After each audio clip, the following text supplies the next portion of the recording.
I'm speechless, y'all. I'm truly speechless. This is exactly why, one of many reasons why I was like, what in the world is Nico Harrison doing? And it comes to fruition immediately. Anthony Davis is expected to miss multiple weeks with a left adductor strain, and his absence could stretch up to a month.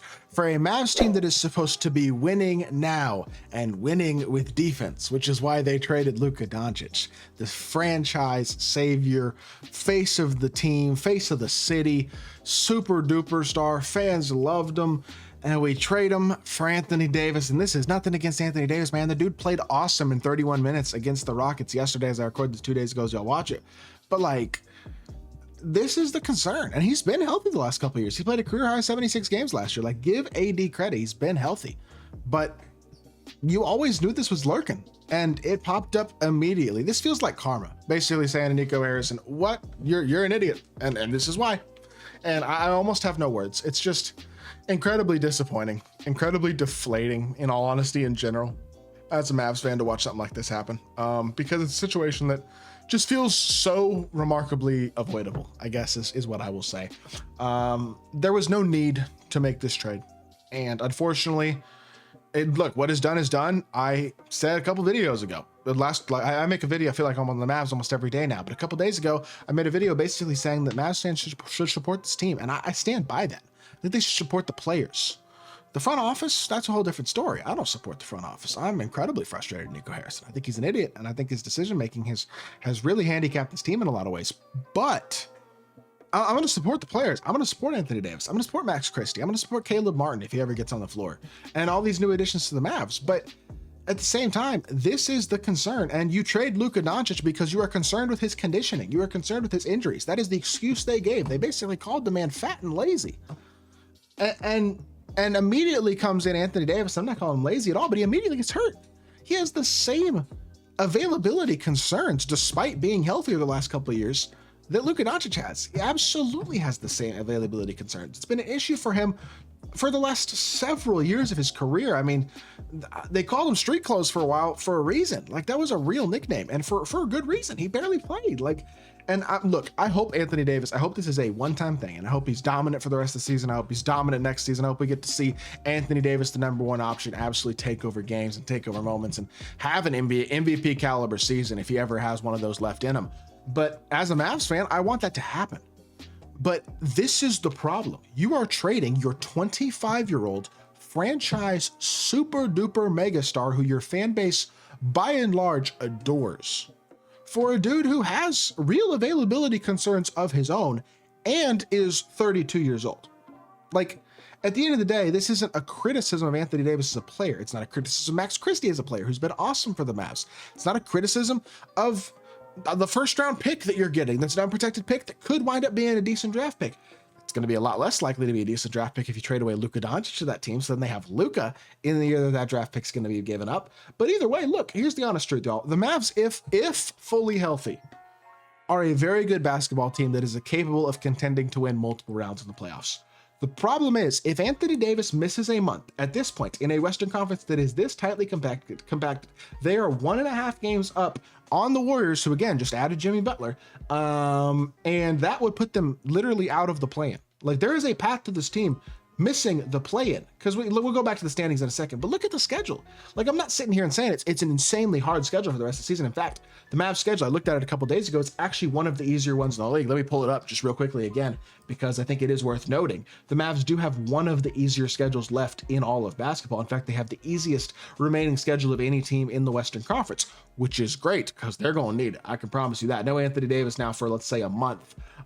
It's February the 9th right now as I record this video, so you're probably not going to have him until, we'll say, Sunday, March 9th. That might be a realistic target date. A matinee ABC national television game against Phoenix. And so let's just use that as a target date, a theoretical target.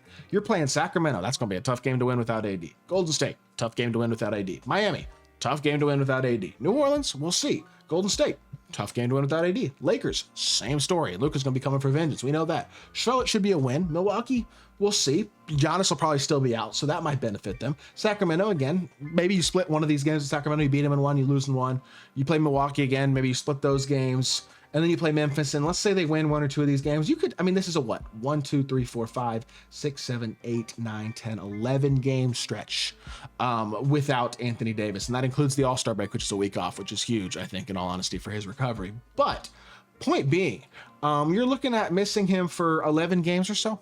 And let's just say it's just that. Hopefully it's just that. If it's more than that, would I be shocked? No. At this point, am I hoping that's all it is? Yes. But if you go 4-7 in those 11 games, which feels like a very real possibility for a team that does not have a lot of real shot creation at this point, in all honesty, it's a very valid concern with this team, is that outside of Kyrie Irving and Anthony Davis, there aren't really a lot of primary creators on this team at all. Not a lot of initiators, not a lot of high-level playmakers.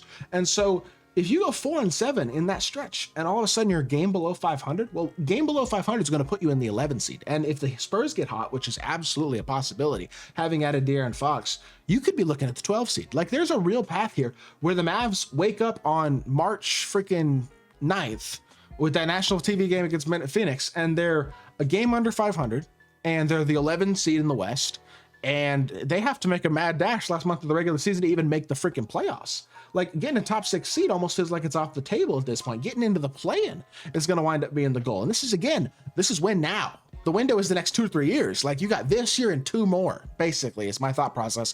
Again, assuming Kyrie resigns in the offseason, doesn't decline his player option, which would I blame him for doing? Honestly, no, I wouldn't. But we'll wait and see what happens with that. Either way, this is already the consequences of Nico's dumb decision coming to fruition. The Mavs cannot afford to waste a season with the lack of longevity of the core that they now possess. Plain and simple. It's the truth. Your 2 stars are in their early to mid 30s at this point. You don't have a super long window with them, especially considering both of them do have real injury concerns. Like, it's not a 5, 6, 7 year window. You got 2 years, maybe 3. And you got to maximize them. And if they miss the playoffs this year, I mean, I can't blame fans for being incredibly pissed at Nico, because I am too, man. Like, this is unacceptable. And it's the consequences of the decisions that he made. And I still struggle to wrap my mind around it even being a possibility that these decisions were made with basketball interest in mind. It's just my opinion. I have a hard time justifying these deals as deals made with the best interest of the team long-term in mind. Even short-term in mind, it just doesn't make a lot of sense to me. But with that being said, I guess that's why they get paid the big bucks, Nico Harrison, and why I don't. Although I think I and a lot of other people would have never considered this in a million years. So maybe he should be getting paid the big bucks. That's my opinion. Is he going to get fired? No, because our new ownership doesn't care about basketball. New ownership comes out and talks about all these players from when he was growing up watching basketball with all this work ethic every day, and he named Shaquille O'Neal. Like, he doesn't know what he's talking about. The dude didn't watch basketball growing up. It's like the Mavs are a dumpster fire waiting to happen. And that fire might already be lighting. And it's just, it's hard to believe my team was in the finals 6 months ago. Well, 8 months ago, but still hard to believe, because now we're here and they might miss the playoffs. This is brutal. I mean, slap in the face to the fan base. Absolutely. Incredibly unfortunate situation, and we'll see what happens at this point, but I'd be lying to say there's a lot of positive right now in Mavs world. So I hope y'all did enjoy the video. If you did, make sure you hit that like button, leave a comment, and subscribe. I'll be back with more NBA content very, very soon. I appreciate y'all. Peace.